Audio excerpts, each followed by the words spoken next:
Hello friends, welcome to the onco scholar channel. एक बहुत common situation होती है कि हमारे पास एक जीन ऑफ इंटरेस्ट हो और हमारा एक हाइपोथेसिस हो कि लेट्स से मेरा जीन इस पर्टिकुलर पाथवे में काम करता है। सो इसको डिटरमाइन करने के लिए हम ये देख सकते हैं कि क्या जब मेरे जीन का एक्सप्रेशन बढ़ता है तो एक पर्टिकुलर पाथवे के किसी इंपॉर्टेंट जीन का एक्सप्रेशन भी बढ़ जाता है, या लेट्स से किसी पर्टिकुलर पाथवे के जीन का एक्सप्रेशन घट जाता है। तो इससे मुझे एक आइडिया लग सकता है कि मेरे जीन का फंक्शन किस पर्टिकुलर पाथवे में कितना ज़्यादा हो सकता है।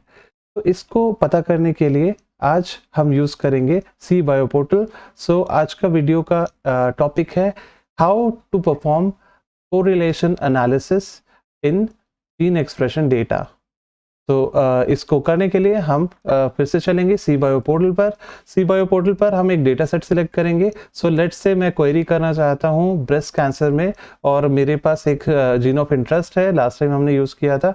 सो हम सर्च करेंगे ब्रेस्ट कैंसर का डेटा। तो for breast cancer we will select gene expression data from TCGA study. तो TCGA के पेशेंट सेलेक्ट करेंगे और हम जीन अपना क्वेरी करेंगे। सो जीन क्वेरी करेंगे और हम लास्ट टाइम हमने जो जीन क्वेरी किया था ERBB2।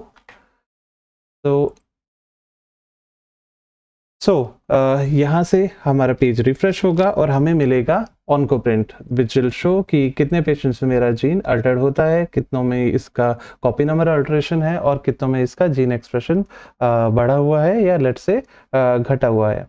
तो यहाँ मेरे पास अपने जीन का एक्सप्रेशन है। तो मैं चाहता हूँ कि मुझे बाकी जितने भी दूसरे जीन्स हैं उनके एक्सप्रेशन के साथ मेरे जीन के एक्सप्रेशन की क्या एसोसिएशन है। और एसोसिएशन से यहाँ पर मेरा मतलब है कि जब मेरा जीन बढ़ता है तो दूसरे जीन्स पर क्या इफेक्ट होता है, कि वो बढ़ रहे हैं घट रहे हैं। सो इसको सिंपल लैंग्वेज में हम बोल सकते हैं को एक्सप्रेशन। सो यहाँ पर हमें सीवाई पोर्टल देता है को एक्सप्रेशन का ऑप्शन। सो सामने हमें मिल जाता है को एक्सप्रेशन का फंक्शन।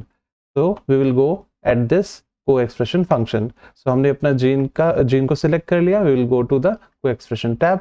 यहाँ पर हमें मिल जाता है हमारे जीन की एसोसिएशन बाकी सारे जीन्स के साथ।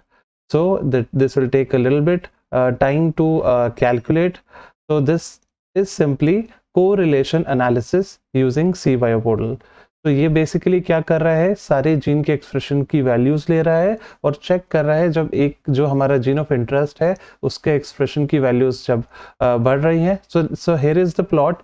दिस शोज मेरा जीन ऑफ इंटरेस्ट जो कि यहाँ पर एक्स एक्सिस पर है, और ये दूसरे जीन का एक्सप्रेशन जो कि वाई एक्सिस पर है। सो अभी on the left you will find the entire list. इस लिस्ट में ऑलमोस्ट सारे जीन्स कवर हो जाएंगे। सो मेरे जीन के साथ दूसरे किसी भी जीन की मैं एसोसिएशन यहाँ से निकाल सकता हूँ। सो जैसे ही मैं जीन पर सिलेक्ट करता हूँ राइट साइड में प्लॉट चेंज होता है, और वो प्लॉट पर्टिकुलर जीन के साथ मेरे जीन का कितना को एक्सप्रेशन, कितना कोरिलेशन है, वो यहाँ पर हमें प्लॉट करके दिखाता है।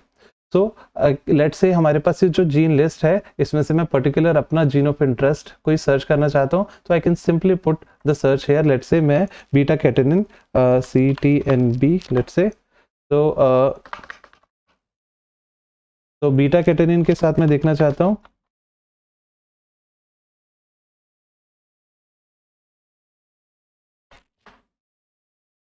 तो CTNNB1।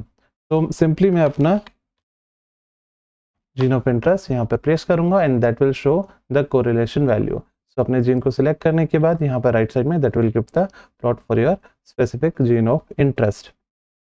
तो यहाँ पर एक ही बात आ जाती है, this is on the basis of mRNA expression level. अगर हमारे पास यहाँ पे प्रोटीन का भी डेटा हो तो हम उसके लिए भी एक्सप्रेशन में क्या कोरिलेशन है वो डिटरमाइन कर सकते हैं। For this data although protein level is not available for all the proteins, तो आपको कुछ प्रोटीन्स का भी डेटा मिल जाता है। तो हम देख सकते हैं कि जब मेरे जीन का mRNA एक्सप्रेशन बढ़ रहा है तो किसी दूसरे जीन का प्रोटीन लेवल कितना बढ़ रहा है।